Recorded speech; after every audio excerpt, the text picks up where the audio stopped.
Hey, good afternoon.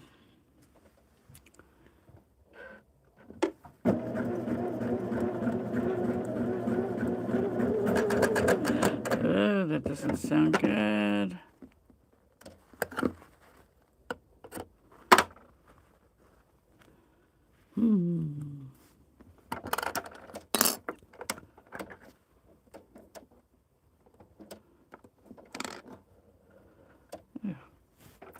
Little extra thread in the bobbin.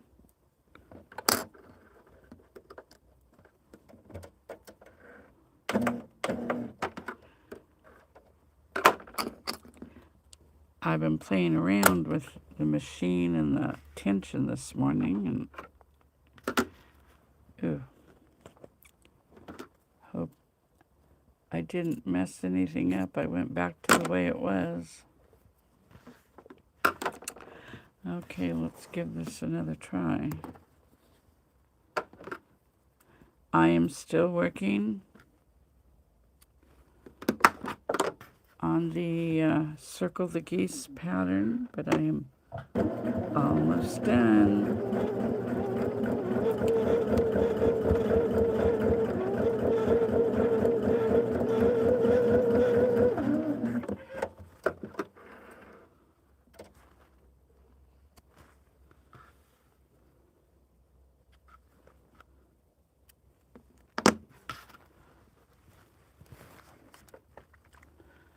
I will show you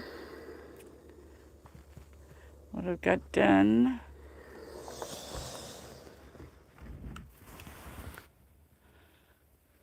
It is 3/4 of it is put together. So I just, this is the, there's 3 wedges in a corner. So that's the first wedge. I'm just finishing up this little section here.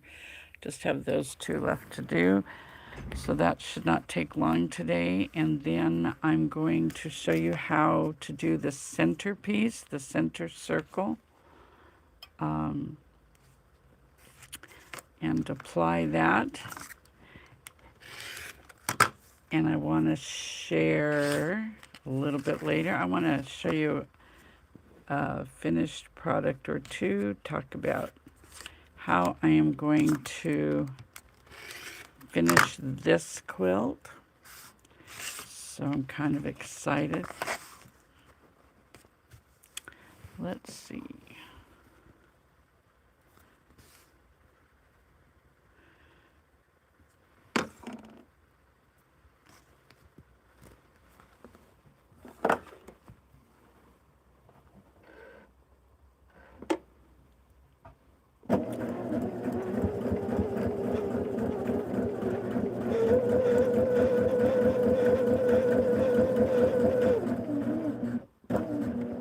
Don't forget, we got a sale going on right now. 20% off all patterns, block packages, and refills. And it's a sale. It's only, you need the code. 20% off. It's Christmas, July 2026, and it runs till Saturday night. So you might want to take a look on the website, see if there's something you really want, and put that code in when you go to checkout, and it will discount all your patterns, block packages, and refills.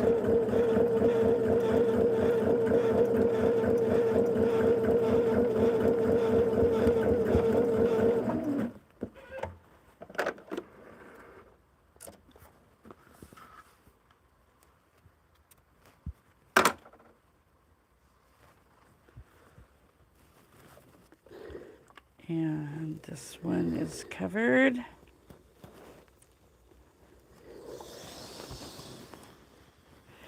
And to answer questions from Tuesday, this line of fabric I'm using, it is Ruby Star from Moda, and it is speckled. They have quite a number of colors available. And I have quite a few here. I will be putting yardage on the website as well as the fabric kit for this.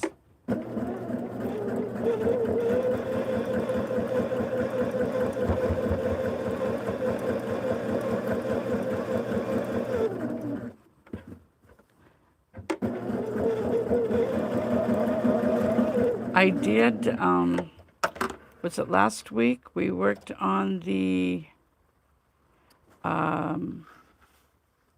mini churn dash placemat. And I kept forgetting to bring it back down. I took it home to show Bob, and I kept forgetting to bring it back. So this, it's all done. Turn it this way so I can get it all on the camera. And the quilting, I just kept real simple on this one. I just did grid in the center. I did in the ditch on the inner border, and I did not quilt the outer border at all. I left it a little teeny bit larger than the pattern says. And then I tried a new way of putting the binding on. I normally like to sew the binding on the front, turn it to the back, and then hand stitch it down. I don't have enough time to do that with all of my quilts anymore. So I'm trying to find something I can do on the machine that I like. This one is wider than what I had anticipated. I started with a 2¼ inch strip like normal, but instead of folding it, sewing it on, and then folding it to the back, I sewed it on the back side, and I had my walking foot on. Didn't even dawn on me. I didn't move my needle to make it a smaller seam allowance. So this, from here, that's the fold, that's where the seam was. So I just left it. I thought, well, let's give it a shot. And actually, for a placemat, it's not bad. It kind of makes it look like another border. I would not do this on a quilt, I don't think. But anyway, so then it was single layer when I sewed it on. I opened it up out. Then I folded to the edge of the quilt, then folded it up again. And that way it brought it past the fold here where it was folded to the front.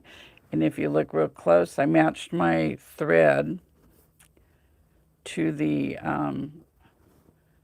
background fabric. So if you look real close, you can see the stitching from the front side. And then I just stitched it very, very close to the edge. And the one thing, if you've followed me for any length of time, you know that I usually curve the corners of my quilts and make bias binding. And I didn't on this one. And I never liked the way the corners, and I would stitch them down because I was told for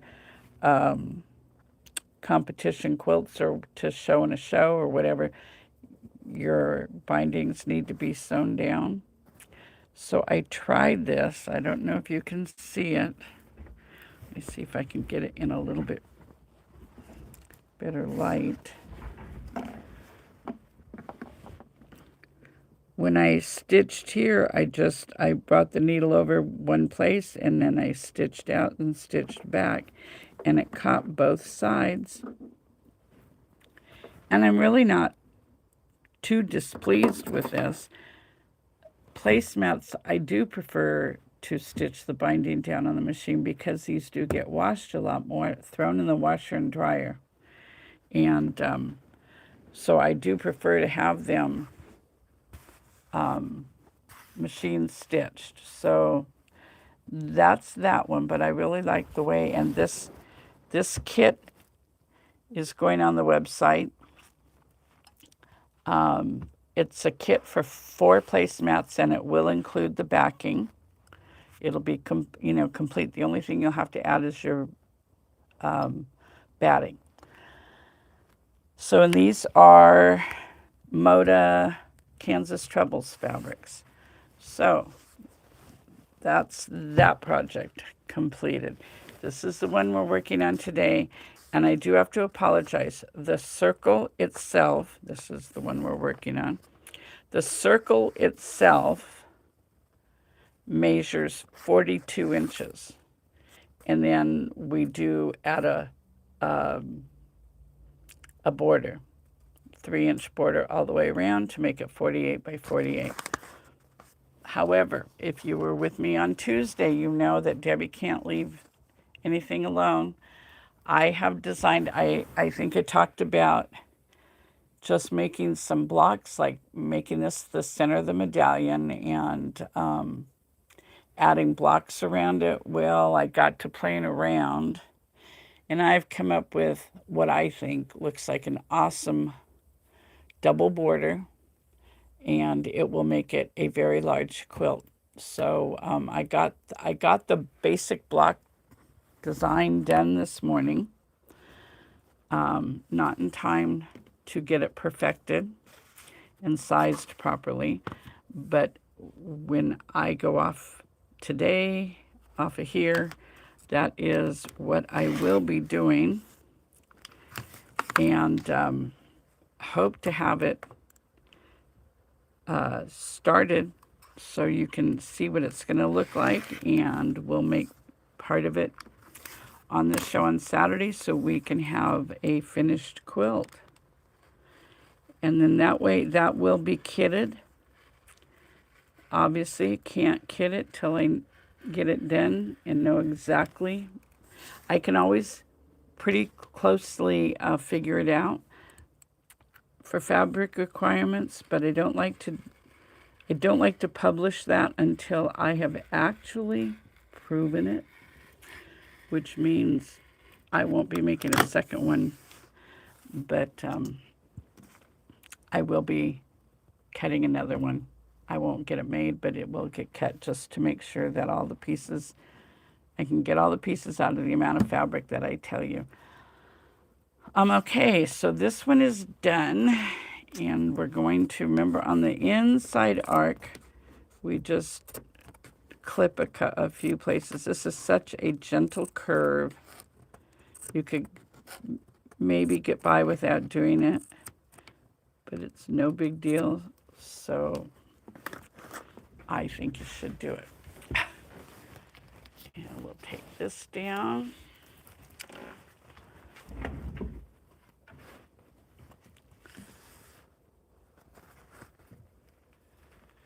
Hi. I want to thank you guys for joining me today. I always worry that you'll get bored if I do the same project 2 or 3 days in a row. But it's kind of fun to see the progress. Whoops, I guess I missed that one. So we're just gonna gently put our edges together here.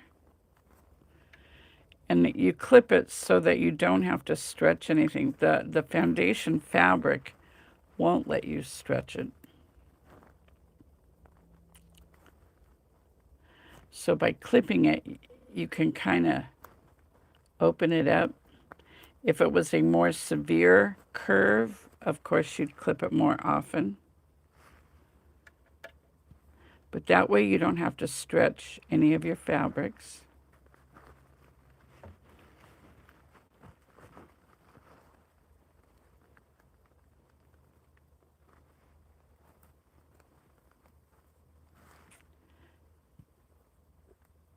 And sewing it is very simple. It's like virtually sewing a straight line.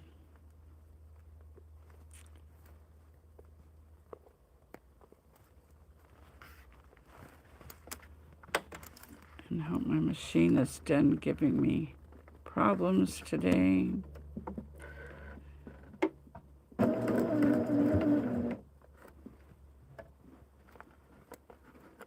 Keep those edges even. If you keep your edges even, your seam lines, the solid line that you're sewing on, should match on both sides. That way you know you aren't cutting off the point of the flying geese on the underneath side.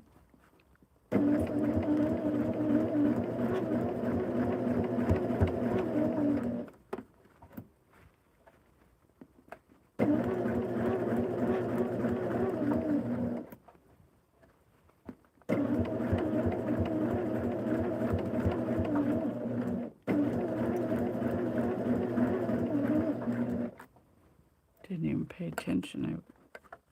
I sewed over a pin. Having enough trouble with my machine today. I don't need to do that too. So those of you who follow Laura know that Donald is doing well.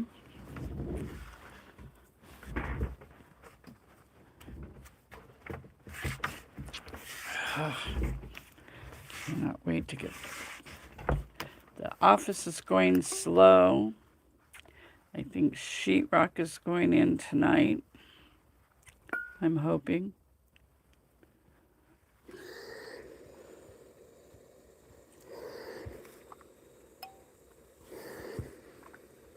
What we thought was going to be a 5-day project has turned into a couple of weeks, I think. And I don't know how much longer it's going to take. My work crew's hit and miss kind of, so that's the big problem. Okay, so there we have 4 of the wedges, and I just happened to have the next one done. So we'll add that on. Ouch. Again, I'm going to clip this inner curve. What is this? I know they're, what are they? Convex and concave, but I always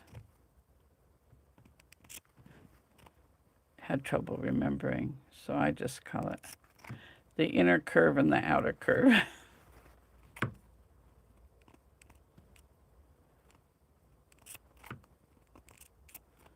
Just want to make sure you don't cut this stitching line. You can have a little hole in your quilt.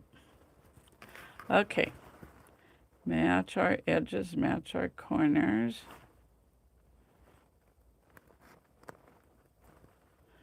And then we're just gonna roll those edges together.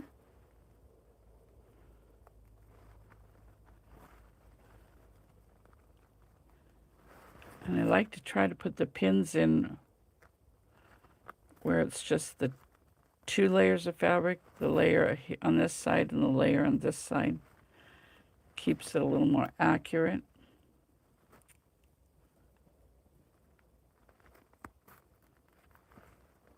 And remember, you're not having to match, like the point of this flying geese does not match that point. Each row of geese, first of all, they alternate directions, and each one has one more flying geese. We start with the center one has 1, and then it's 2, 3, 4 out to the edges. This piece has 5, so I could have designed it so they all went the same direction and matched, but I thought this was a little more, this would be a little more fun to make, one less thing to have to match or worry about, and it just makes it a little different with them going in opposite, alternating directions.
Oh, wow, you're in Egypt.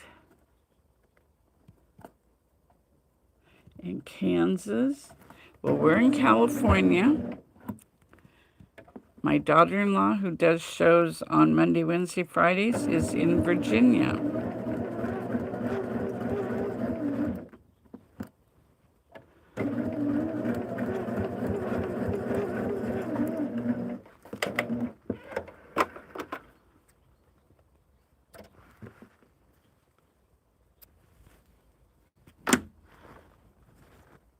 Okay.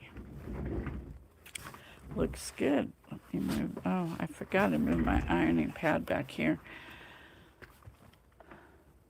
And give it a good press.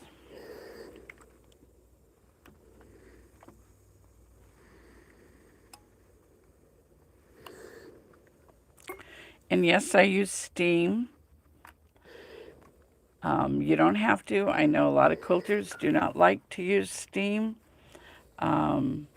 It's entirely up to you. I just always feel like I get a flatter seam.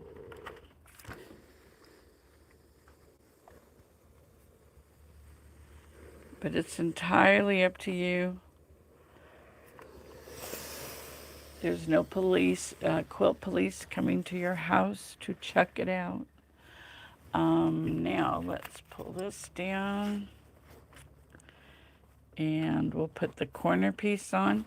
Now if you wanted to just do just the medallion, the circle, you can, that would be fine. This would be it. You know, you'd just join all those wedges together and make a circle and bind it, or whatever. You could add a bias edge, 1 to whatever inches wide, to finish it off. Or we're adding the outside to make it a square. So that's what I'm going to do here. And again, before I add it, I want to trim this the inside curve. And again, it doesn't have to be real close together, because it's such a gentle curve. The tighter the curve, the more you should clip it, just to keep from having to stretch any of your fabrics. That's why you'll see a lot of quilt blocks that have a tighter radius. They and no foundation behind them. They will.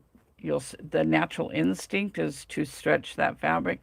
Then when you open it up and press it, it's very, very hard to get it to lay flat. So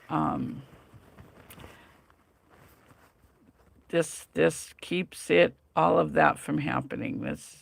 And this is a much more gentle curve, so it's the tendency is not to try to stretch anything. You just match your edges and pin as you go.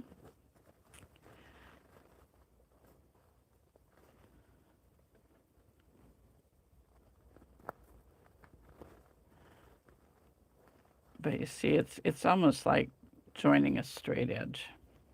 It's such a gentle curve.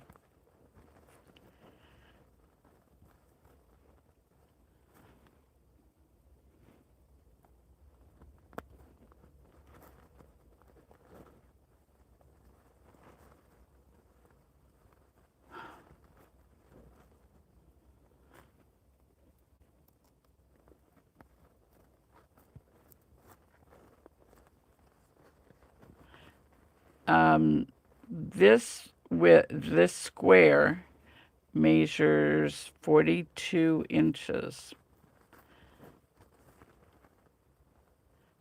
That's the finished size. Yeah, and then the pattern for just the circle of geese, or the pattern includes putting on a border. I think it's a 3-inch border all the way around to make it finish at 48 inches. There we go. Okay, now we're ready to stitch this down.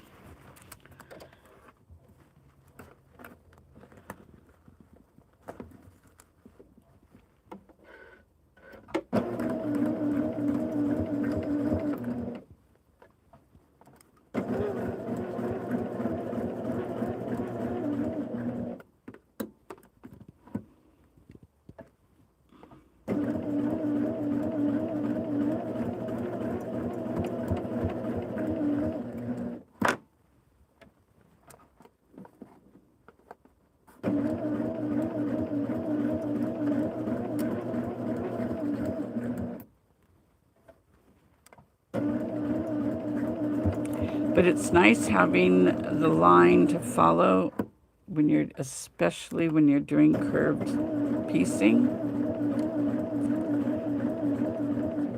It seems, I've found that it gives me a much smoother seam. And for those of you who are new, this is our leave-in foundation. It's the same process as traditional paper piecing, but you're going to leave it in. And you can see through it, so you know where your fabrics are. It takes away that backwards feeling you get when you're doing paper piecing. You tend to make far fewer mistakes because you can see where everything is. You can fussy cut. It keeps everything nice and square, or whatever shape it's supposed to be. It doesn't let bias edges stretch. So I'm going to press this one. Let's see, how do I press those? Those get pressed that way. I just, when I join it, I want to make sure. Okay, so the other one will be pressed up. So this one's going to get pressed inward.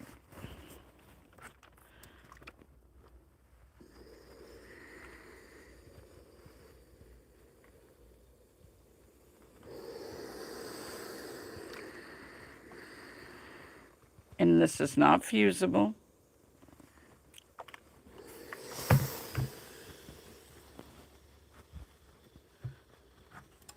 It's non-woven, so it will not stretch.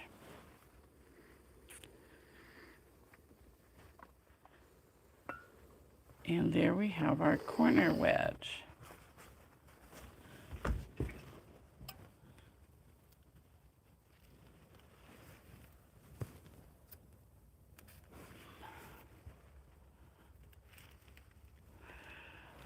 Well, I know I have a pin here right below me. I haven't sewn the outer piece to that wedge yet. So now I just have one wedge left to do, and I just have the two pieces, the last two to do. So we'll go over that. They'll all organized. This is how I normally do for my blocks. This is the block I'm making, and these are the pieces stacked right side up, facing up, and in numerical order. This is piece number 1, number 2, number 3, number 4, and so forth, all the way down to the very last piece, number 12. So I don't really have to think anymore. I can just take the next piece off the top of the stack and know it's the next piece in numerical order on my foundation. Quick little lesson here for those who haven't done this. Let's see, you buy patterns or separate material. Okay, we're gonna, the pattern includes all the foundations. All of these wedges are all made on the foundations, on this. You assemble each block part in numerical order. We tell you what size to cut all of your pieces and how many. So cutting goes really quickly. It does not have to be exact.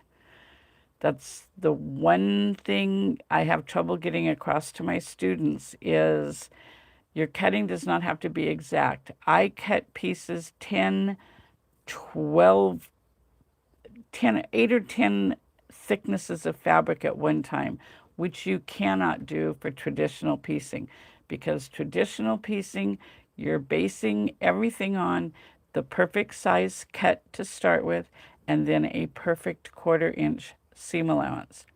With our foundation piecing, your cutting does not have to be exact because it's sewing on the line that gives you the perfection.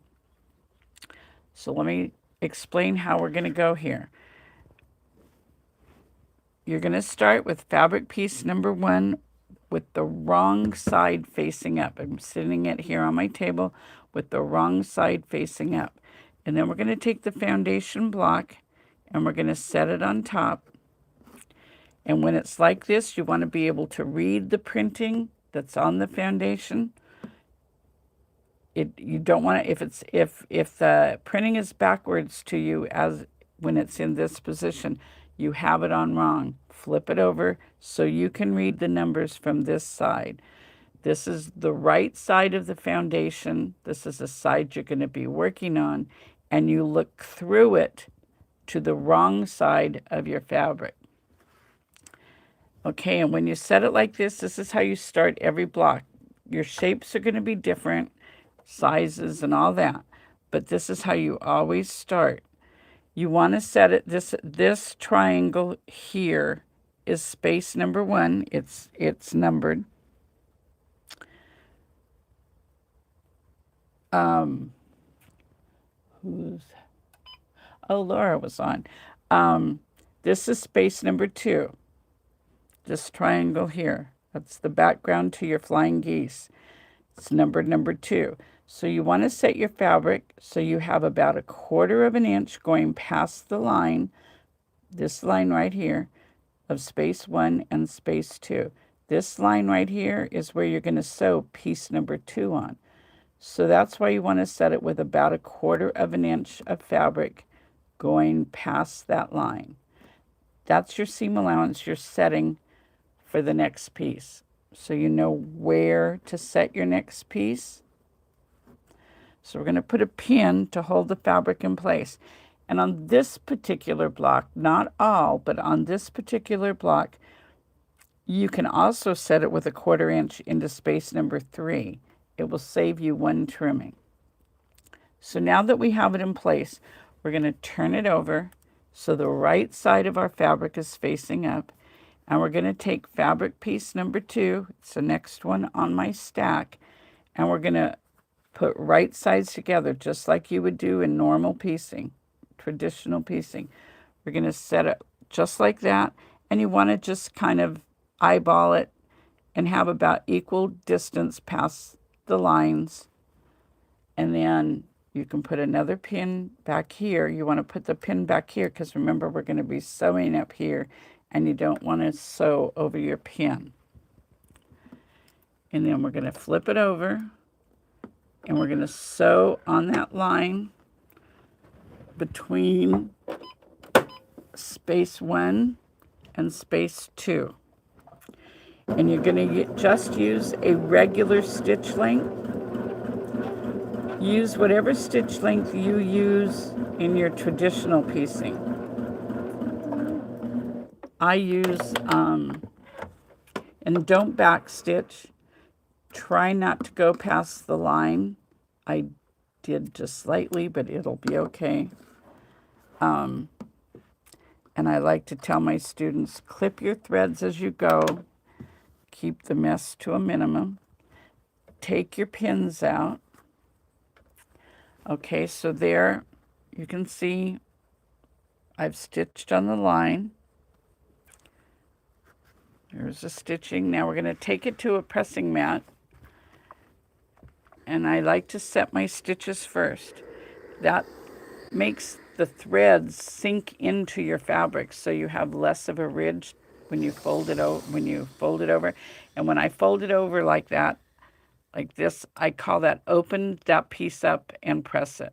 So now you have a really super flat seam. And now we've already set piece number 1, so we have our 1/4 inch for space number 3.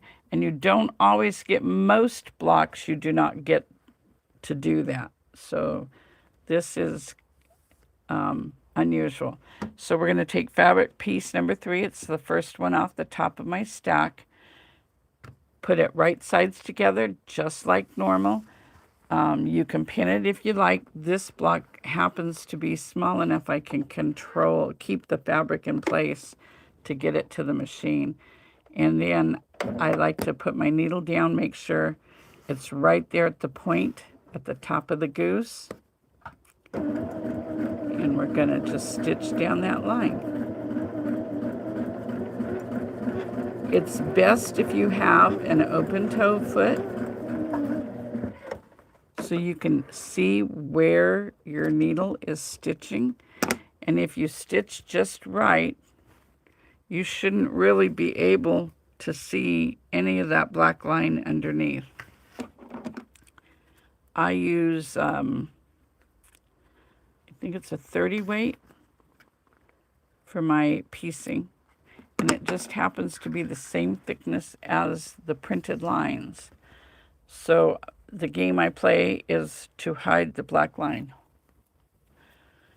And, I mean, that's the most accurate, but it's not going to happen every time. I understand.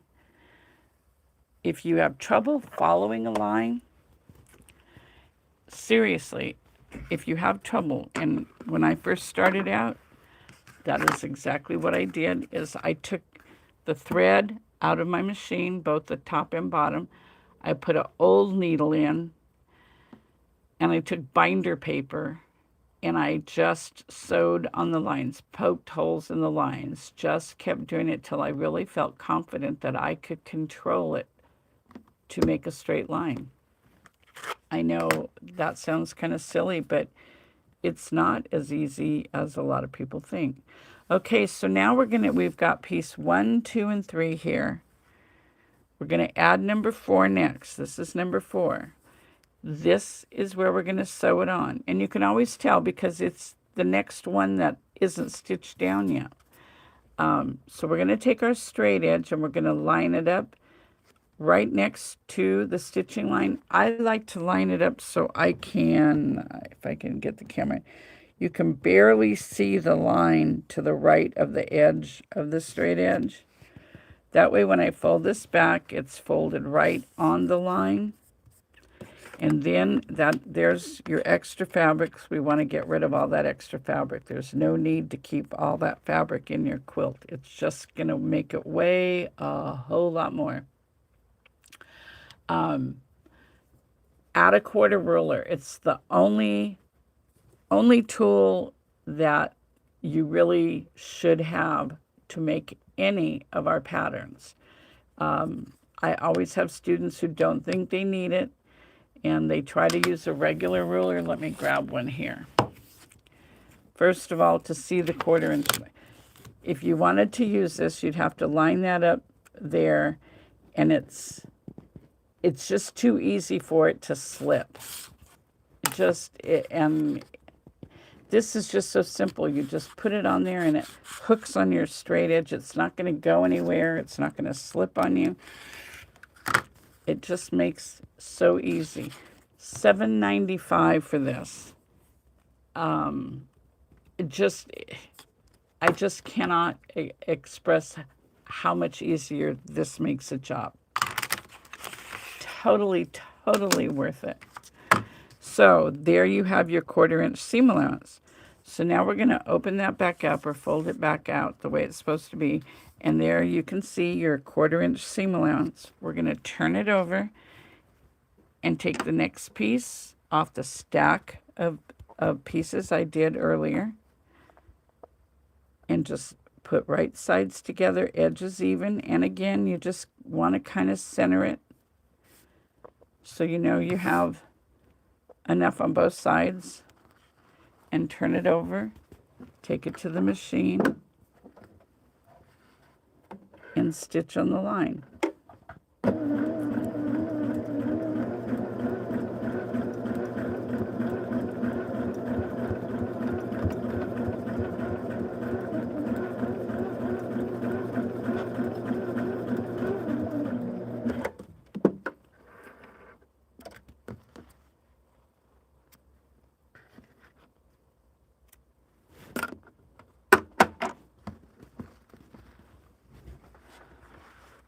And then we're going to take it to the pressing mat. These patterns, our patterns come pre-printed.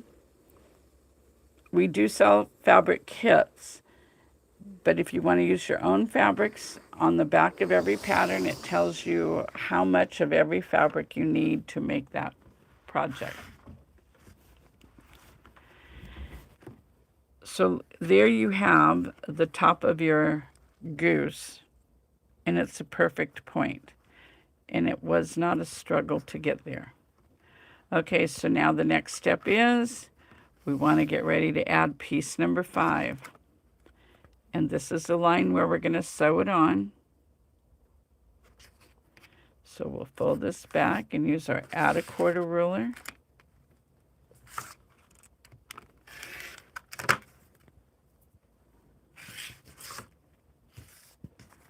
And then we'll turn it over, and the next piece on my stack is piece number 5.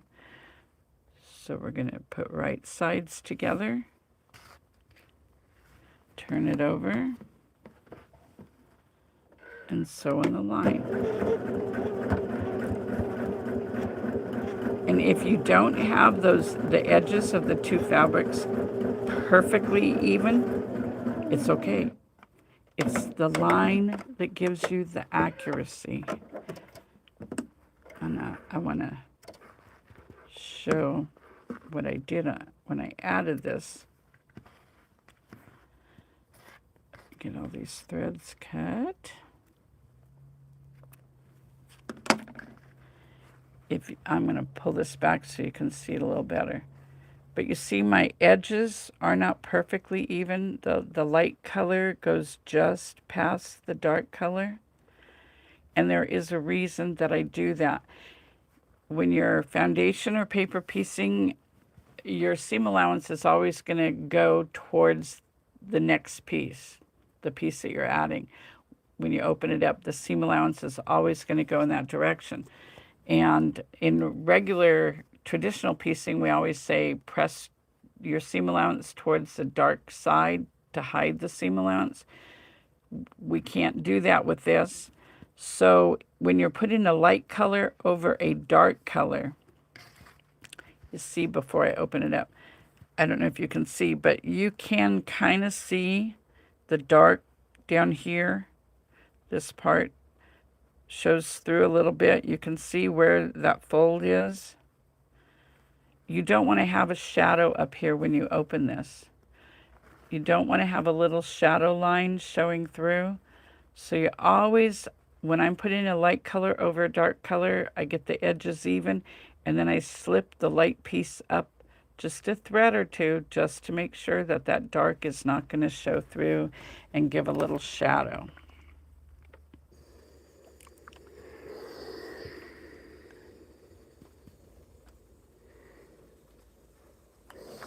Press that open, and then we're going to trim piece number 6 is next.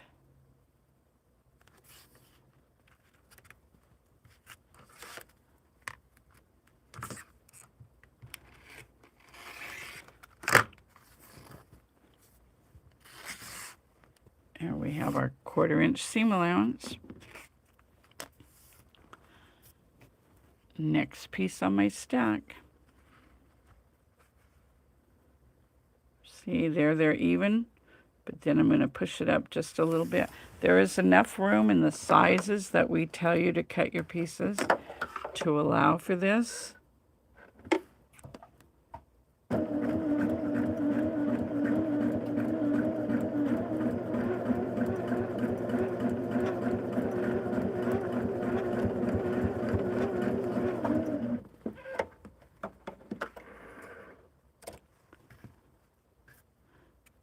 And remember, we're running our sale right now. If you've never tried our product, it's a great time to do so. We have 20% off all of our patterns, our block packages, and our refill packages. So if you made this pattern and you loved it and you wanted to make it again, you could just order the refill. We usually don't offer the refill. We don't usually put the refill packages on the website right away when we introduce a pattern. We should take a little bit of time before we add the refill packages. But so when you buy a pattern, don't throw away your instructions, because the refill packages are just the foundations and no instructions. So you want to keep your instructions in case you think you might ever make it again. And this is our sale, 20% off all patterns, block, and refill packages. When you go to checkout, in where it asks for a coupon code, it's Christmas July 2026, and the sale runs until Saturday night. And this is the pattern we're currently working on. It's called Circle the Geese. And in just a minute, I'm going to show you how to do the center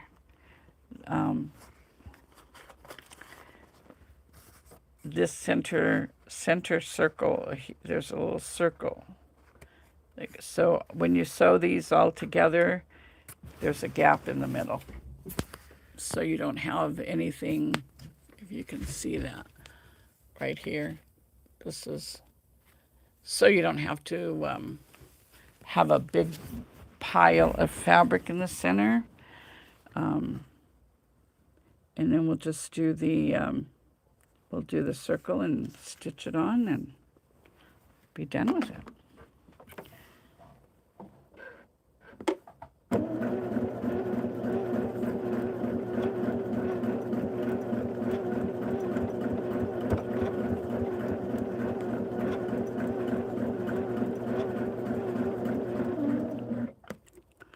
Oh yeah, and if you have heard me talk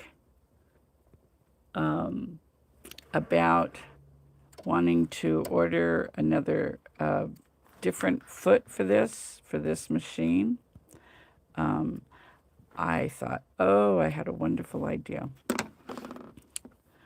I like the, I have a lot of vintage machines, and this is the traditional foot that comes like on a featherweight, or even any of my all of my vintage machines came with a foot like this. And I really liked it because it's just, this space right here is a little teeny bit wider than what is on my machine now. And I can see the foot, my needle perfectly. So I was looking at my machine, and I'm looking because I wanted to order a foot, and it just seemed crazy to pay shipping. Shipping is twice as much as what the foot cost. So I've been waiting to see if there was anything else I wanted to order. And I thought, look, this morning, and well, this is a low shank machine. I think that's what my vintage machine is. So I went out and got it. It fit perfectly, and I started sewing. And the toes on the foot do not match up anywhere close to the feed dogs. So I had no pressure on the fabric to push it through. So now I'm wondering if that's going to be, if I order that foot, if I'll have this. I'm sure I'll have the same problem. So I guess I'm stuck with this one. And it's really not that bad. I can see where the needle goes. Okay, I'm going to show you a little shortcut here. We're trimming for piece number 8. We're trimming for piece number 8 over here. I just trimmed for number 9. What I wanted to show you is that you can trim for both sides in the same trip to the cutting mat. It just saves a little bit of time. You can't do that in very many blocks. You really have to go each individual number, trim, sew, press, then trim for the next number. There's a pineapple block is about the only one I can think of. Pineapple block and flying geese are about the only ones I can think of off the top of my head that you can get by with cutting more than one piece, or, cutting 4 more than one piece at the same time. But now you want to make sure you add these in the right, because these are 2 different sizes. The backgrounds are 2 different sizes. Normally in a flying geese, they're the same size on both sides, but because this one is curving, the outer curve has a little bit bigger piece to it.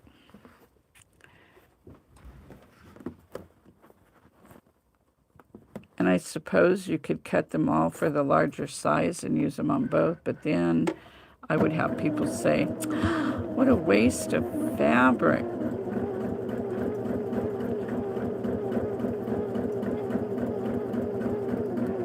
It would make cutting go even faster, but it would waste a tad bit of fabric.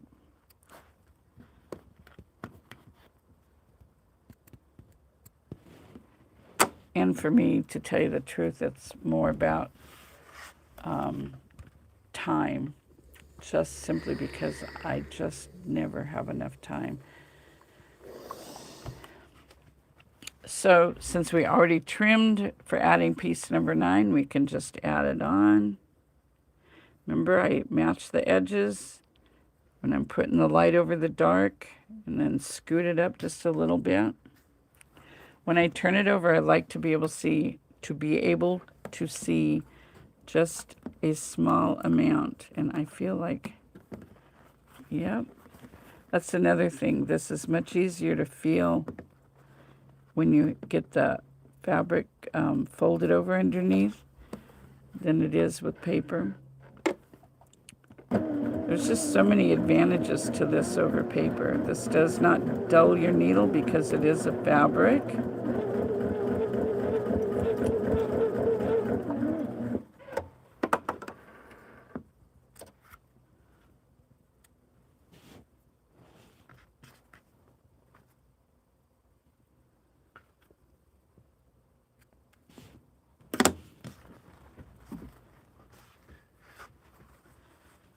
And then we'll press this.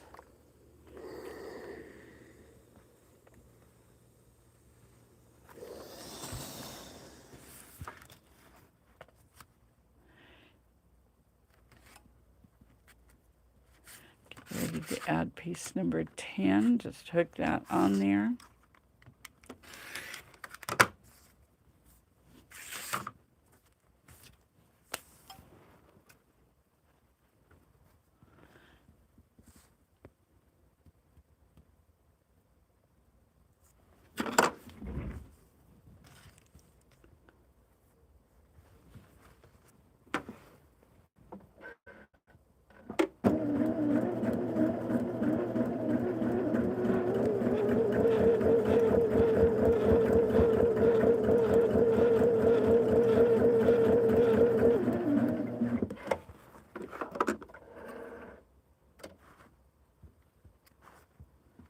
And if you're doing this and your points aren't coming out well,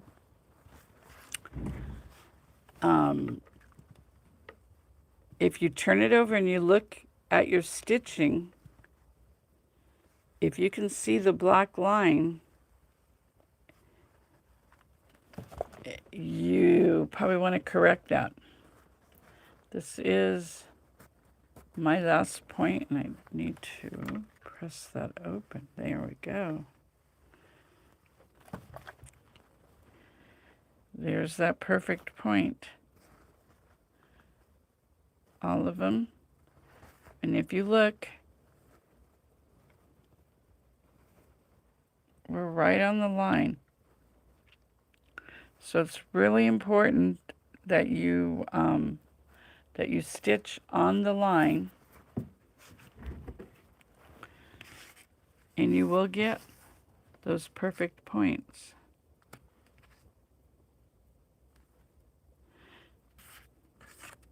Now, if you're doing this and you your ruler slips a little bit and you don't have a full 1/4 inch, as long as you have 1/8 of an inch or more in your seam allowance, you're good. The foundation helps support your fabrics and your stitching, so there's not so much pressure on just the fabrics.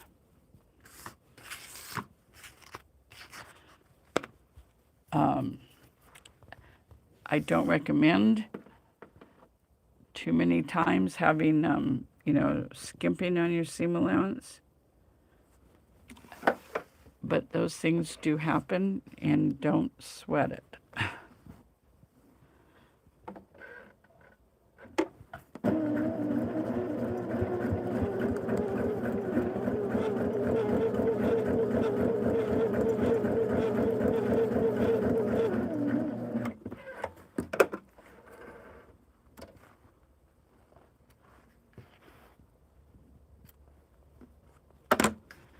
You do have to press before you can trim for both pieces, but you do have to press between adding each piece.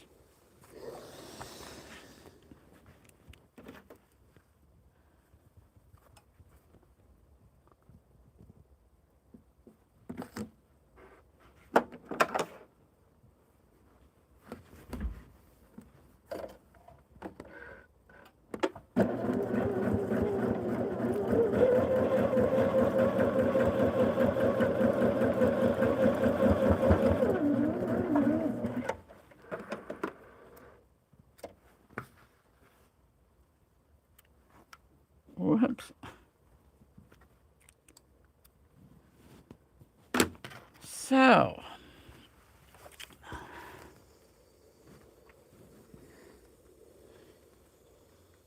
this is the same method for all of our flying geese. So if you want to try one of the other patterns with flying geese, it's the same process, just not the curve, the slight curve. And the curve isn't actually in the geese themselves, it's above and below.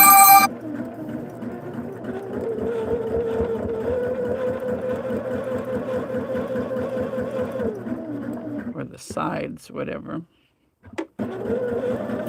What I'm doing here is, after I have completed covering the block, if there's parts where the foundation and the fabric aren't connected, like these 2 corners on this piece, I like to run a line of stitching between the solid line and the broken line. I don't know if you can see it there. But I ran, because otherwise it would just be this, the foundation would just be flopping all the way back to this seam line. And when I go to sew it to the next piece, I don't want to run the risk of having the 2 separate and get distorted. So it's just a real quick little thing to do to make sure that everything stays in place. Now that it's covered, we're going to trim all the way around 1/4 inch from the solid line. The 2 ends are straight, so use your ruler. I believe on this side it's not quite a full 1/4 of an inch. It might be, it's very close. And then the curved lines, we always make sure we make 1/4 of an inch.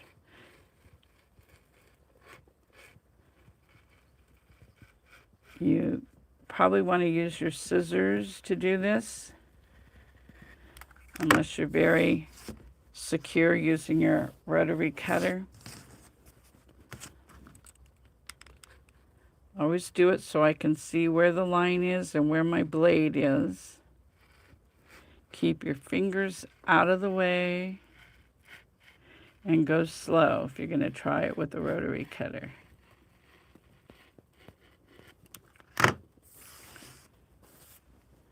Okay, So this one is ready to add, and I am going to set it aside because I do want to show you how to do the center curve. If you're doing a quilt with applique, doing a lot of applique, like bigger circles or whatever, this is an excellent way to get your nice smooth seams and edges, finished edges. I'm going to shorten my stitch length up.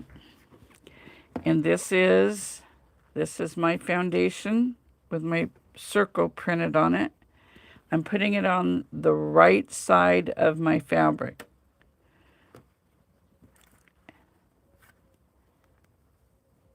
And then I'm going to stitch all the way around on the solid line. And this is a kind of take your time so you make that seam line nice and smooth.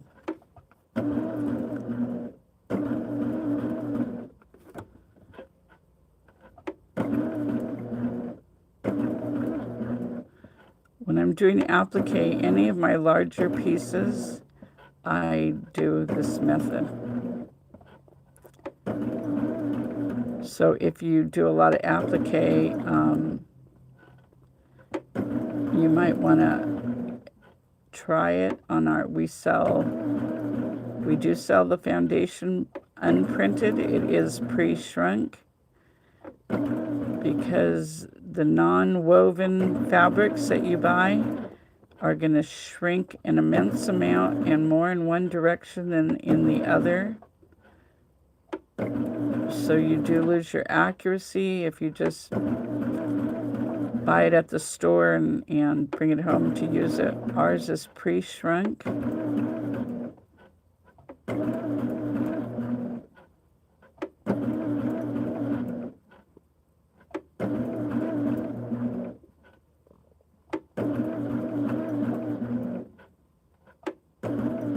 And if this was a bigger circle, you could go a little faster.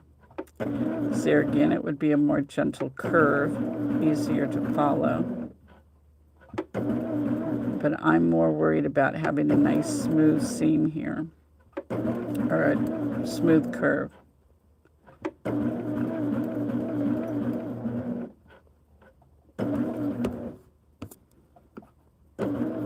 And of course, you want to make sure you don't distort your foundation while you're sewing. That's why I lift the presser foot up every few stitches. And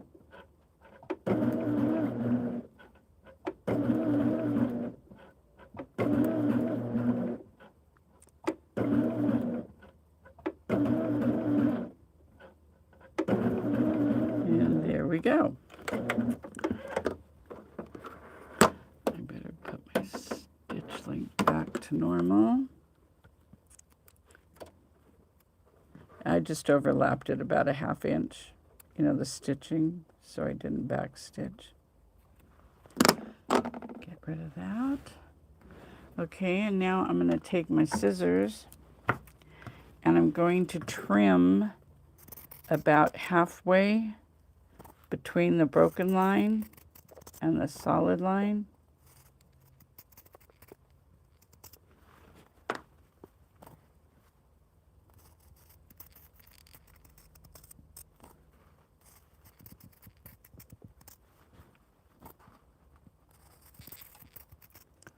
I'm wondering if using pinking shears, hadn't even thought about it till just now, because this is a very tight turn, we're going to do a lot of clipping. Let's see, start it. I know this looks excessive.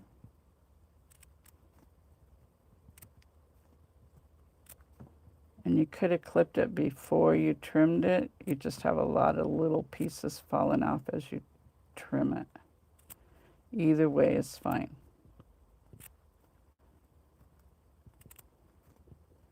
But this is where I was wondering if pinking shears, if anybody's tried it, let us know. if pinking shears would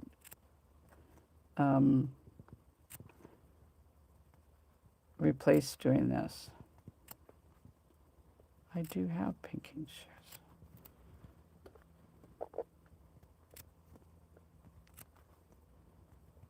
This is worth it, so don't.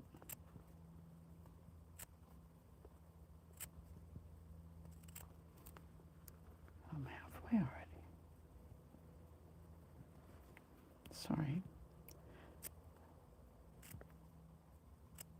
Just want to make sure you don't cut through that stitching line.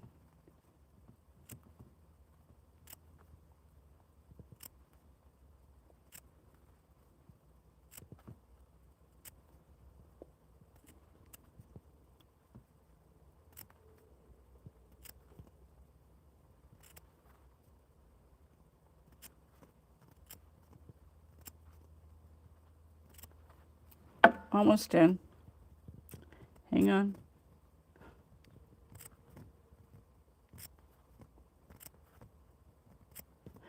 This just makes, when you turn this, it makes it lay nice and flat. Oh, my. Here we are. Back at the beginning. Okay, now I'm going to pull the foundation away from the fabric.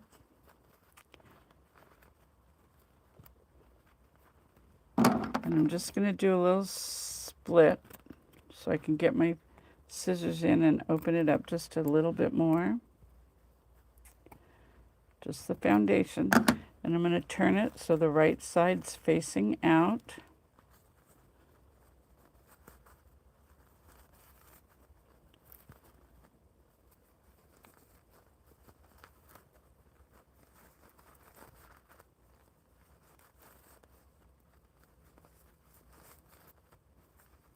Come on.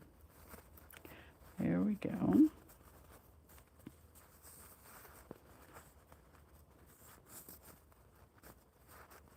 And then I usually take, I have a little bit smaller paintbrush that I use the opposite end from the bristles. Any blunt object, you don't want to poke a hole. And I just keep going around, getting it nice and smooth.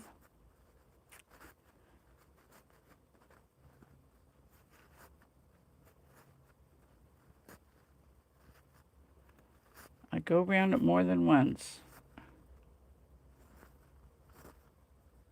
making it nice and smooth. Look at that. And then I press it.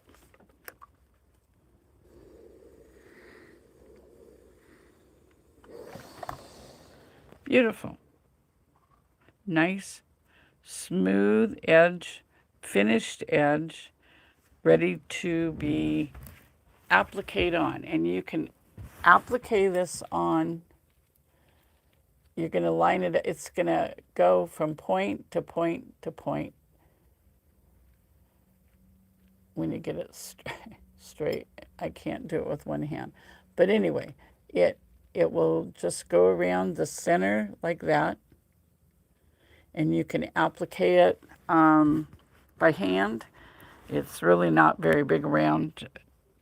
It wouldn't take any time at all. You can do it on the machine with a small zigzag stitch or the overcast stitch.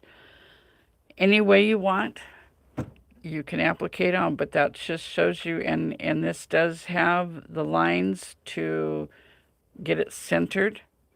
You can refer to those lines when you're putting it on. You know, like fold it like this. Fold it in half. You could press it, mark it, whatever. Just so that you get it even in the center. And